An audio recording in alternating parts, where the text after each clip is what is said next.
Hello and welcome dear students.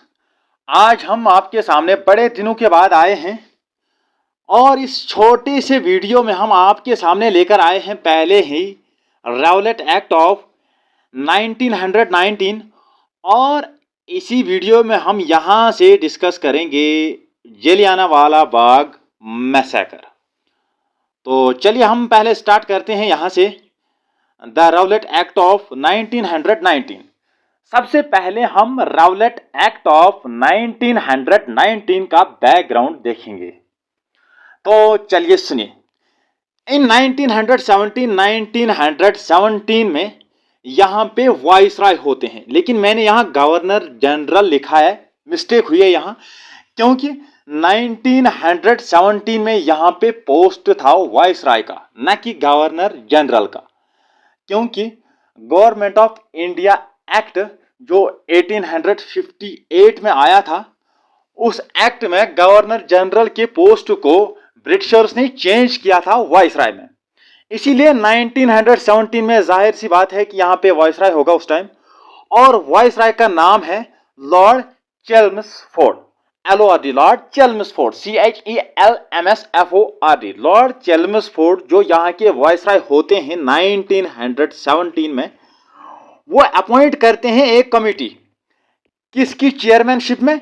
Under the chairmanship of justice Sydney Rowlatt. यानी 1917 में हम देखिए, हम डिस्कस करते हैं राउलेट एक्ट का बैकग्राउंड। राउलेट एक्ट आया था 1919 में, लेकिन हम बात करते हैं 1917 में। 1917 की बात करते करते हमने छेड़ी है यहाँ के वाइसराय की बात। वाइसराय थे लॉर्ड चेल्मस्फोर्ड, और जो लॉर्ड चेल्मस्फोर्ड वाइसराय थे यहाँ के इन 1917, और वो एक कमिटी को तश्कील देते हैं, अपॉइंट करते हैं एक committee under the chairmanship of justice Sydney Rowlatt. यानी किसकी चेयरमैनशिप के अंडर? जस्टिस सिडनी राउलेट के अंडर एक कमिटी को अपॉइंट किया जाता है, किसके द्वारा? लॉर्ड चेल्मस्फोर्ड के द्वारा।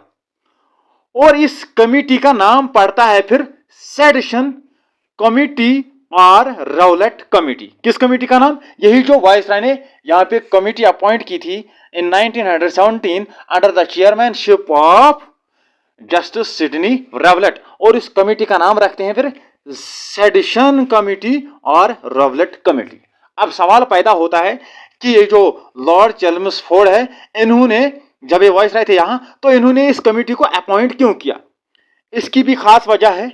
ये कमिटी को अपॉइंट किया गया यहाँ पे खाली to investigate the nature and extent of revolutionary activities. यानी जो यहाँ पे रेवोल्यूशनरी एक्टिविटीज होती थी, उन रेवोल्यूशनरी एक्टिविटीज के नेचर और उनके एक्सटेंट को इन्वेस्टिगेट करने के लिए इस कमिटी को तश्कील दिया गया इन 1917। और क्या सजेस्ट करेंगे? और सजेस्ट करेंगे लेजिस्लेशन। अगर जरूरत पड़ जाए तो हम सजेशन करेंगे लेजिस्लेशन को भी। इस कमिटी का यही मकसद था। जो कमिटी किसने अपॉइंट की थी? जो कमिटी अपॉइंट की थी लॉर्ड चेल्मस्फोर्ड ने, जो 1917 में यहाँ के वाइसराय थे under the chairmanship of justice Sydney Rowlatt. और इस कमिटी का नाम क्या रखा गया था फिर? सेडिशन कमिटी और राउलेट कमिटी। और जो राउलेट कमिटी या सेडिशन कमिटी है, इस राउलेट कमिटी और सेडिशन कमिटी से ही राउलेट एक्ट वजूद में आता है। द सेडिशन कमिटी या Rowlatt committee led to the Rowlatt act.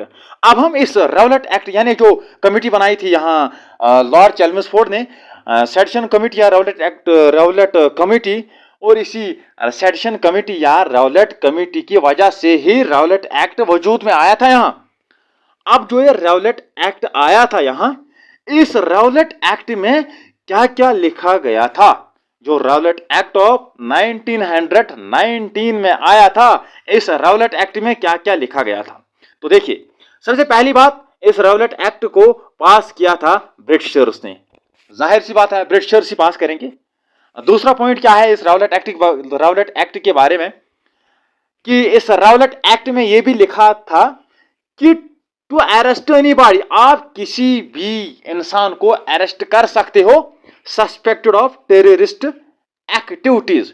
जिसके ऊपर आपको शक है कि ये टेररिस्ट एक्टिविटीज को अंजाम देता है, तो आप उसको अरेस्ट कर सकते हो।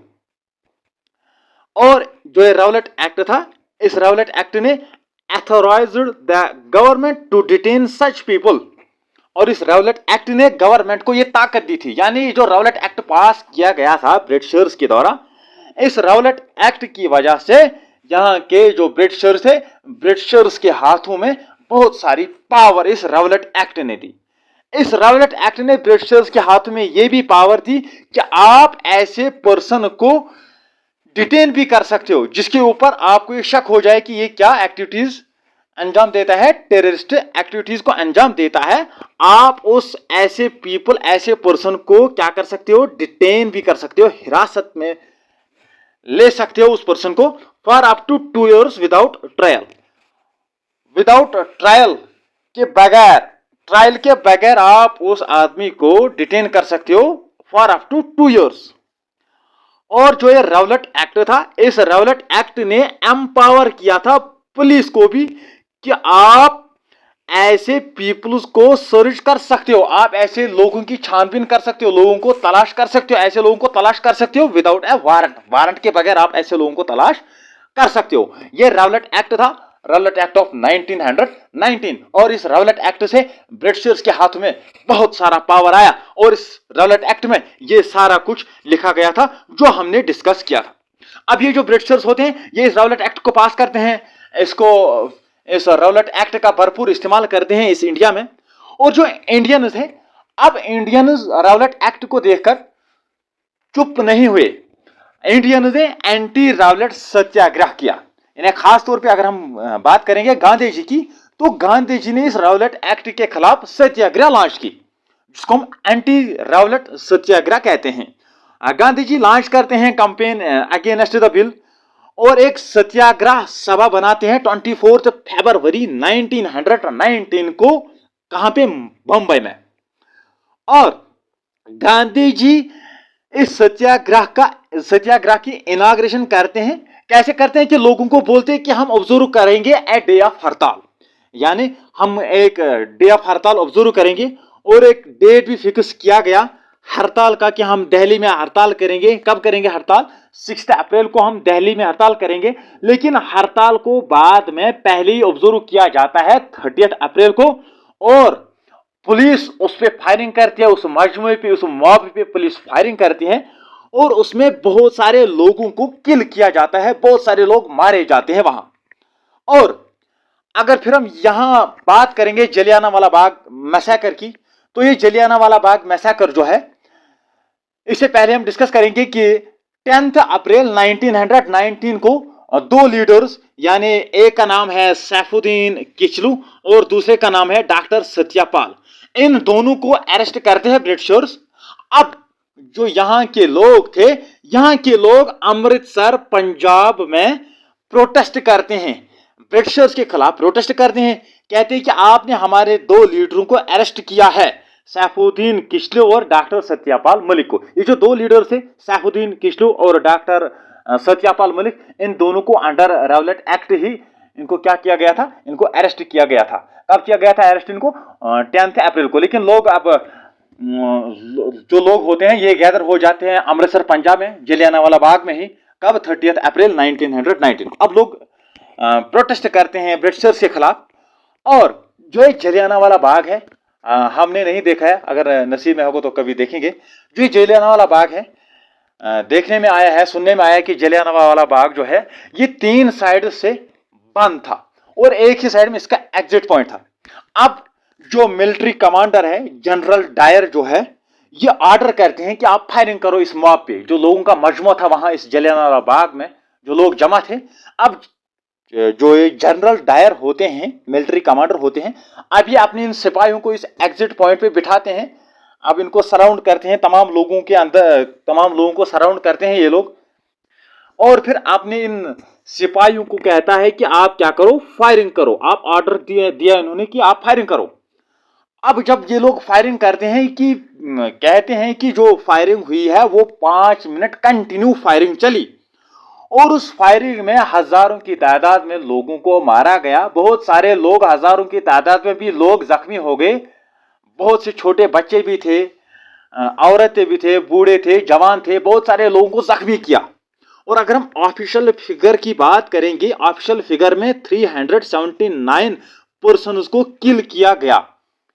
किसमें? इस जलियांवाला बाग मैसेकर में, और जो 30 अप्रैल 1919 को हुआ था।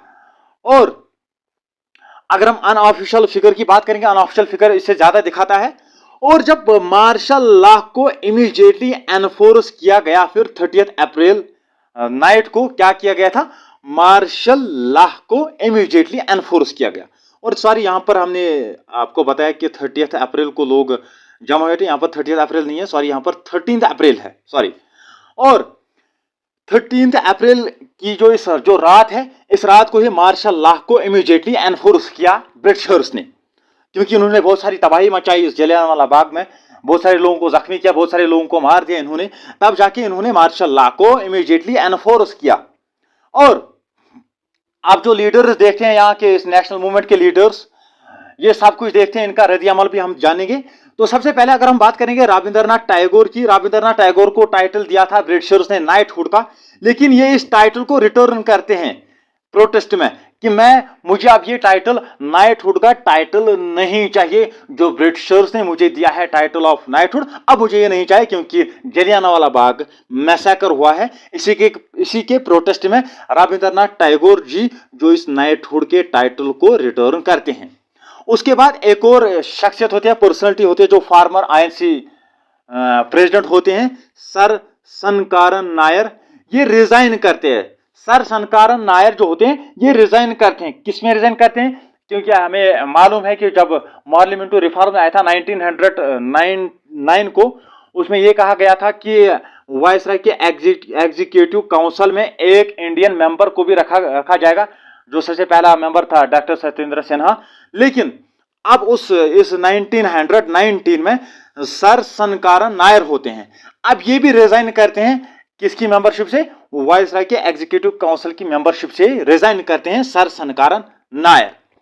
और गांधी जी अपनी इस एंटी रावलेट सत्याग्रह को विड्रॉ करते हैं और इसको बोलते हैं, इस मूवमेंट को कहते हैं ये Himalayan blunder. Exam point of view से इंपॉर्टेंट है कि गांधी जी ने इस मूवमेंट को क्या कहा। फिर गांधी जी ने इस मूवमेंट को, जो गांधी जी ने विड्रॉ की मूवमेंट, उस मूवमेंट को गांधी जी ने हिमालयन ब्लंडर कहा है।